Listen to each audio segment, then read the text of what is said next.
আমার স্বামী আমার সাথে ঠিকমতো কাজ করতে পারে না, তাই দেবর আমার সাথে ৩ ঘন্টা যেভাবে কাজ করল। গল্পটি সম্পূর্ণ শুনলে আপনাদের মেশিন দিয়ে টপ টপ করে পানি চলে আসবে। আপনারা হাতের কাজ করতে বাধ্য হবেন, তাই হাতের কাজ করার আগে অবশ্যই হাতের কাছে টিস্যু রাখবেন বন্ধুরা। আমার নাম নেহা এবং আমি এখন ২৮ বছর বয়সী। আমাদের বিবাহ হয়েছে ৪ বছর হয়ে গেছে, কিন্তু এখনও আমাদের কোনো সন্তান নেই। আমার স্বামী অমিত একটি প্রাইভেট কোম্পানিতে চাকরি করেন এবং শহরে থাকেন। তিনি খুব পরিশ্রমী, কিন্তু তার কাছে আমার জন্য একেবারেই সময় নেই। আমাদের বিবাহিত জীবন শুধু একটা আনুষ্ঠানিকতা হয়ে দাঁড়িয়েছে। আমি চাইলেও তাকে আমার কষ্টের কথা বলতে পারি না। আমাদের বাড়ি গ্রামে, যেখানে আমার শাশুড়ি, শ্বশুর এবং দেবর থাকেন। আমার দেবর রাহুলের বয়স ৩০ বছর। তিনি গ্রামেই থাকেন এবং পুরোপুরি কৃষিকাজের দেখাশোনা করেন। তার শরীর মজবুত এবং সুঠাম, কারণ তিনি দিনরাত পরিশ্রম করেন। গ্রামে তার খুব সম্মান আছে, কারণ তিনি দায়িত্বশীল এবং বুদ্ধিমান ব্যক্তি। রাহুলের বিয়ে হয়েছে পুনম ভাবির সাথে এবং তাদের ২টি ছেলে আছে। তিনি তার স্ত্রীকে খুব ভালোবাসেন এবং সবসময় তাকে খুশি রাখার চেষ্টা করেন। তার জীবন পুরোপুরি তার পরিবারকে কেন্দ্র করে ঘোরে। যখনই আমি তাকে দেখি, ভাবি যে আমারও যদি এমন জীবন হতো, কিন্তু আমার ভাগ্য অন্য রকম ছিল। বিয়ে হয়ে ৪ বছর হয়ে গেছে, কিন্তু এই ৪ বছরে আমি বিবাহিত জীবনের সেই সুখ কখনো অনুভব করিনি যা প্রতিটি মেয়ে আশা করে। আমার স্বামী অমিত তার কাজে এতটাই ব্যস্ত থাকে যে তার কাছে আমার জন্য সময় নেই। কখনো তাকে অন্য শহরে যেতে হয়, আবার কখনো তিনি পুরো মাসের জন্য বাইরে থাকেন। আমি শুধু দিন গুনি, কখন তিনি ফিরবেন, কখন আমি তার ভালোবাসা পাব, কিন্তু প্রতিবারই শুধুই হতাশায় হাতে আসে। বিয়ের আগে আমি সবসময় ভেবেছিলাম যে আমার স্বামী আমাকে দুনিয়ার সব সুখ দেবেন, আমাকে কোলে নিয়ে ভালোবাসবেন, আমার সাথে বসে কথা বলবেন, কিন্তু বাস্তবতা ছিল একেবারেই উল্টো। রাতে যখন আমি বিছানায় একা থাকি, তখন নিঃসঙ্গতা আমাকে কাটতে দৌড়ায়। মন চায় কেউ থাকুক যে আমার মাথায় ভালোবাসা ভরা হাত রাখবে, যে আমার চোখের দিকে তাকিয়ে আমার কষ্ট বুঝবে, কিন্তু এমন কেউ ছিল না। অন্যদিকে যখন আমি দেবরকে দেখি, তখন আমার মনে অদ্ভুত অনুভূতি জন্ম নেয়। তিনি একজন আদর্শ স্বামী, তার স্ত্রীর সব রকম যত্ন নেন। ভাবির ছোটবড় সব প্রয়োজনের খেয়াল রাখেন। ক্ষেতের কাজে যতটুকু সময় পান তা পরিবারটির সাথে কাটান। ভাবি যখনই তাকে কিছু বলেন, তিনি মনোযোগ দিয়ে শোনেন এবং তার সব ইচ্ছা পূরণ করার চেষ্টা করেন। আমি অনেকবার দেখেছি যে ভাবি যখন ক্লান্ত থাকেন, তখন দেবর নিজেই কাজে হাত লাগান। কখনো তার জন্য চা বানিয়ে আনেন, কখনো তার মাথায় আদর করে হাত বুলিয়ে দেন। বাড়িতে যখনই হাসিমজাক হয়, তখন দেবর তার স্ত্রীর সঙ্গেই বসে থাকেন। ভাবির চোখে সেই সন্তোষ স্পষ্ট ঝলকে, যা একজন স্ত্রী তার স্বামীর ভালোবাসা থেকে পায়, এবং এই জিনিসটাই আমাকে ভিতরে ভিতরে জ্বালাতে শুরু করেছিল। আমি নিজেকে বোঝাতে চেষ্টা করতাম যে এমন ভাবনা ভুল, কিন্তু মনকে নিয়ন্ত্রণ করা এত সহজ ছিল না। যখন আমি দেবর এবং পুনম ভাবিকে হাসতে, কথা বলতে, একে অপরের সাথে খুশি দেখতাম, তখন আমার মনে এক অদ্ভুত জ্বালা উঠত। মনে প্রশ্ন আসত, কেন অমিত আমার সাথে এমন আচরণ করেন না? অনেকবার এই ভেবে চোখে জলও আসত যে যদি আমার বিয়ে দেবরের সাথে হতো। যখন আমি পুনম ভাবিকে তার সাথে দেখতাম, তখন মনে এই প্রশ্ন উঠত যে আমি যদি তার জায়গা হতাম, তাহলে কি আমিও এত ভালোবাসা পেতাম? দেবর কি আমাকেও ততটাই খুশি রাখতেন যতটা তিনি তার স্ত্রীকে রাখেন? এটা ভুল ছিল, কিন্তু এটা আমার মনে বারবার আসত। রাতের নীরবতা আমার নিঃসঙ্গতাকে আরও গভীর করে তুলত। যখন পুরো বাড়ি ঘুমিয়ে পড়ত, তখন আমি পাশ ফিরতে থাকতাম। কখনো চোখ বন্ধ করলে দেবরের হাসি মনে পড়ত, কখনো ঘুমাতে চেষ্টা করলে তার শক্তিশালী হাতে খেতে কাজ করার দৃশ্য চোখের সামনে ভেসে উঠত। যখন অমিত বাড়ি আসতেন, তখনও তিনি শুধু ফোনে ব্যস্ত থাকতেন। আমি অনেকবার চাইতাম যে তিনি আমার দিকে তাকান, আমার পাশে বসেন, আমার সাথে ভালোবাসা ভরা কথা বলেন, কিন্তু এমন কিছুই হতো না। বিবাহিত হয়েও আমি কোনো অবিবাহিত মেয়ের মতো ভালোবাসার জন্য তাড় পাচ্ছিলাম। আমার মনে বারবার এই প্রশ্ন উঠত যে যদি আমার স্বামী আমাকে ভালোবাসা না দেন, তাহলে কি আমি সারা জীবন এভাবেই একা থাকব? আমার কি জীবন অন্যের সুখ দেখে জ্বলতে জ্বলতেই কাটাতে হবে? আমি তো আগেই একা ছিলাম। তখনই আমার স্বামী বললেন যে তাকে কাজের সূত্রে অন্য শহরে যেতে হবে। প্রতিবারের মতো এবারও তিনি যাওয়ার সময় বলেছিলেন, নেহা, নিজের যত্ন নিও, বেশি চিন্তা করো না, আমি তাড়াতাড়ি ফিরব। কিন্তু আমি জানতাম যে তাড়াতাড়ি মানে কমপক্ষে ১ মাস তো হবেই। তার কথাগুলো এখন আমার কাছে ফাঁপা মনে হতে শুরু করেছিল। আমি কোনো অভিযোগও করতে পারতাম না, কারণ আমি নিজেকে বুঝিয়ে নিয়েছিলাম যে তার প্রাথমিকতা শুধু তাদের কেরিয়ার, আমি এখন নয়। বাড়ির সমস্ত কাজ এবং দায়িত্ব আমার এবং পুনম ভাবির ছিল। সারাদিন কাজে ব্যস্ত থাকতাম, কিন্তু মন তো সেখানেই ঘুরে বেড়াত জেঠির দিকে। সেদিন সকালের সময় ছিল। আমি উঠোনে কাপড় ধুচ্ছিলাম। সূর্যের হালকা রশ্মি সাদা চাদরের উপর পড়ছিল এবং ঠান্ডা বাতাস বইছিল। আমি বালতিতে কাপড় ভিজিয়ে রেখেছিলাম, কিন্তু যেই আমি কল খুললাম পানি আসল না। আমি বেশ কয়েকবার চেষ্টা করলাম, কিন্তু পানির এক ফোঁটাও পড়ল না। আমি এদিক ওদিক দেখলাম এবং দেখলাম যে জেঠজি ক্ষেত থেকে ফিরছিলেন। কপালে ঘামের ফোঁটা চকচক করছিল এবং তার শক্তিশালী শরীর, যা পরিশ্রমে গড়া হয়েছিল, সূর্যের আলো ঝলমল করছিল। আমি সংকোচের সাথে বললাম, জেঠজি, দেখুন না কল থেকে পানি আসছে না, একটু দেখুন কি হয়েছে কি। তিনি আমার কাছে এলেন এবং কিছু না বলে কলের দিকে ঝুঁকে গেলেন। আমি দেখলাম তার শক্তিশালী বাহু নড়ছিল যখন তিনি কল ঘুরাচ্ছিলেন। তার চওড়া কাঁধ এবং ঘামে ভেজা টি-শার্ট আমার হৃদস্পন্দন বাড়িয়ে দিচ্ছিল। আমি নিজেকে থামাতে চাইছিলাম, কিন্তু তার পুরুষত্ব, তার পরিশ্রম, তার প্রভাব, কিছু তো ছিল যা আমাকে আকর্ষণ করছিল। যেই পানিটি বইতে শুরু করল, আমি তাড়াতাড়ি আমার হাত বালতিতে ডুবিয়ে দিলাম, কিন্তু আমার কবজি তার হাতে ছুঁয়ে গেল। একটা হালকা শিহরণ পুরো শরীরে ছড়িয়ে গেল। তিনি আমার দিকে তাকালেন, আমি ঘাবড়ে গেলাম এবং মাথা নিচু করে নিলাম। এখন পানি আসছে, দেখে নাও। তিনি হাসলেন। থ্যাংক ইউ, আমি আস্তে করে বললাম এবং তাড়াতাড়ি কাপড় ধুতে লাগলাম, কিন্তু আমার হাত কাঁপছিল। সেদিনের পর থেকে আমি বারবার তাকে দেখতে লাগলাম। যখন তিনি খেতে কাজ করতেন, আমি লুকিয়ে জানালা দিয়ে দেখতাম। যখন তিনি কুর্তা বদলাতেন এবং তার শক্তিশালী বুক দেখা যেত, তখন আমার গাল লাল হয়ে যেত। মনে অদ্ভুত অস্থিরতা হতে লাগত। আমি কি তাকে ভালোবাসতে শুরু করেছিলাম, নাকি এটা শুধু আমার একাকিত্ব ছিল, যা আমার অনুভূতিকে বিভ্রান্ত করছিল? অনেকবার আমি ইচ্ছা থাকা সত্ত্বেও তার কাছে যাওয়া থেকে নিজেকে বিরত রাখতাম, কিন্তু তবুও আমার চোখ অনিয়ন্ত্রিত ছিল। আমি জেনে শুনে সেই সব জায়গায় যেতে শুরু করলাম, যেখানে তিনি থাকতেন, কখনো রান্নাঘরে, কখনো উঠোনে, কখনো কুজোর পাশে। এবং আমি লক্ষ্য করলাম যে তার চোখও আমাকে খুঁজতে শুরু করেছিল। একদিন যখন আমি উনুনে রুটি বানাচ্ছিলাম, তখন জেঠজি সেখানেই বসেছিলেন।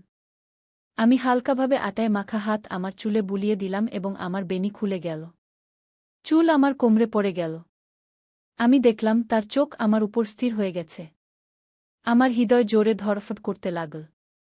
আমি জেনে শুনে আমার ওড়না ঢিলা করে দিলাম, যাতে আমার কাঁধ হালকাভাবে দেখা যায়। আমি ভাবলাম দেখি তার চোখে কোনো পরিবর্তন আসে কিনা এবং তার চোখে একটা গভীর চমক ছিল। তিনি তার চোখ সরানোর চেষ্টা করলেন, কিন্তু পারলেন না। সেই সন্ধ্যায় বৃষ্টি হচ্ছিল। আমি ছাদ থেকে কাপড় নামাতে গেলাম। তখনই বিদ্যুৎ চমকাল এবং আমি ভয়ে পিছনে সরে গেলাম। পিছলে পিছলে আমি পড়তেই যাচ্ছিলাম যে একটি শক্তিশালী হাত আমাকে ধরে সামলে তার ভারী কণ্ঠস্বর আমার কানে পড়ল। আমি উপরে তাকালাম, জেঠজি আমার খুব কাছে দাঁড়িয়েছিলেন। তার হাত এখনও আমার কোমরে ছিল। তার শরীরের উষ্ণতা অনুভব করা যাচ্ছিল। তার চওড়া বুক থেকে আসা হালকা ঘামের গন্ধ অদ্ভুতভাবে ভাল লাগছিল। আমি কিছু বললাম না। তিনিও তার পাক শিথিল করে দিলেন, কিন্তু আমাদের চোখ একে অপরের থেকে সরছিল না।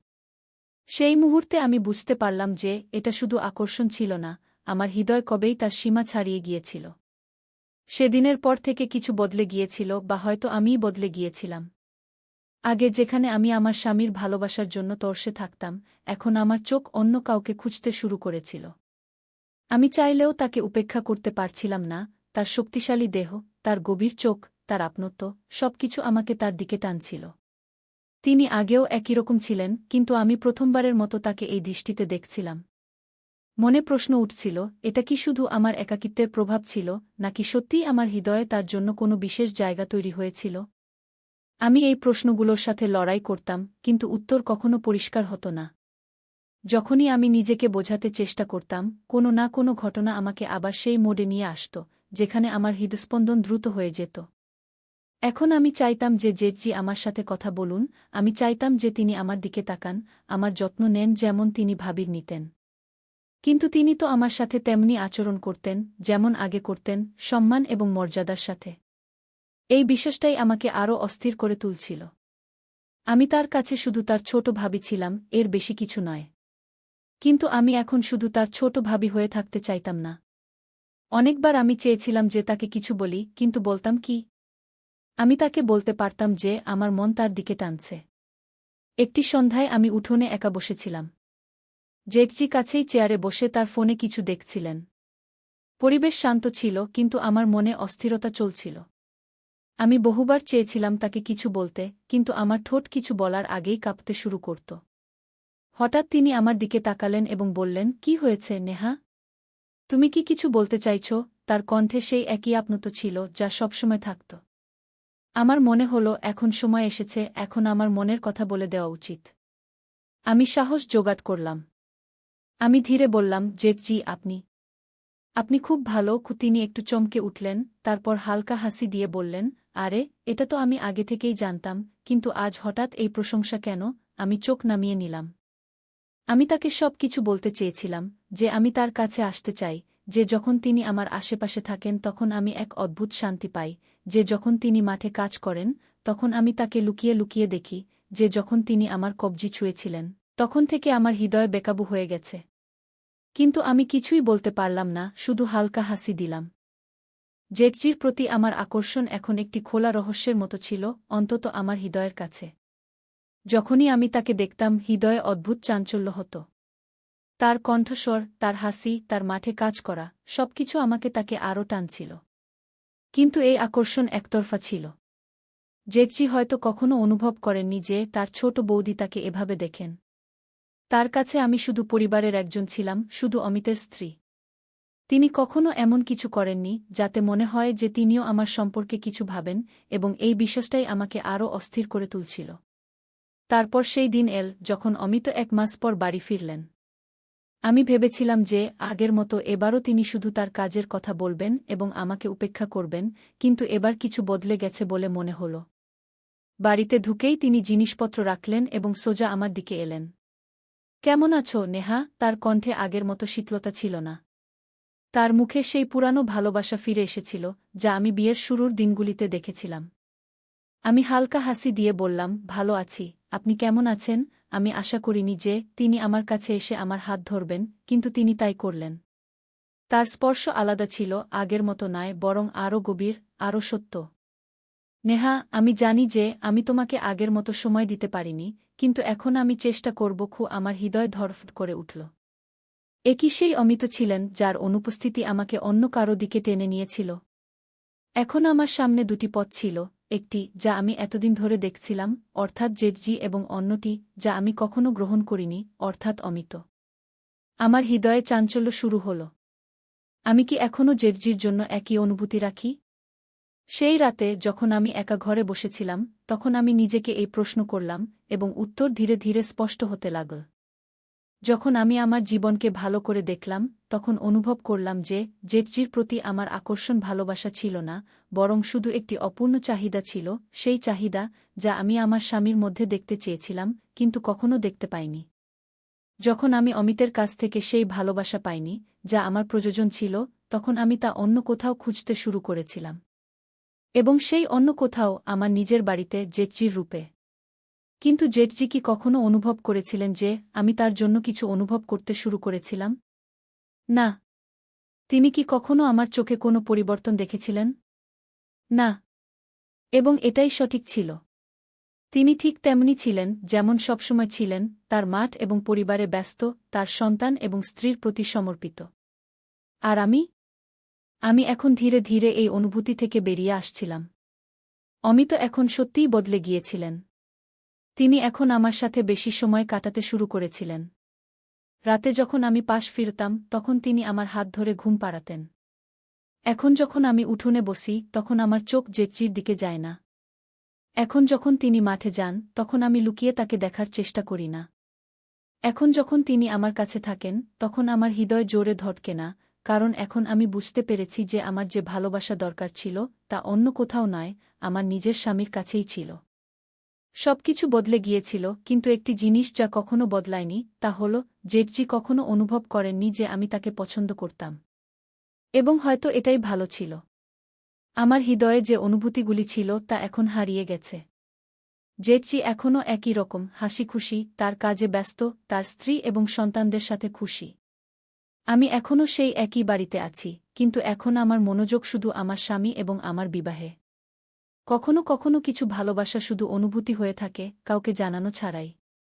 তো বন্ধুরা, একজন নারীর জন্য ভালোবাসা শুধু একটি অনুভূতি নয়, বরং তার পুরো বিশ্ব। যখন সে তার স্বামীর কাছ থেকে সেই ভালোবাসা পায় না, যা তার প্রয়োজন, তখন তার হৃদয় বিচলিত হতে শুরু করে। নেহার সাথেও এমনটাই হয়েছিল।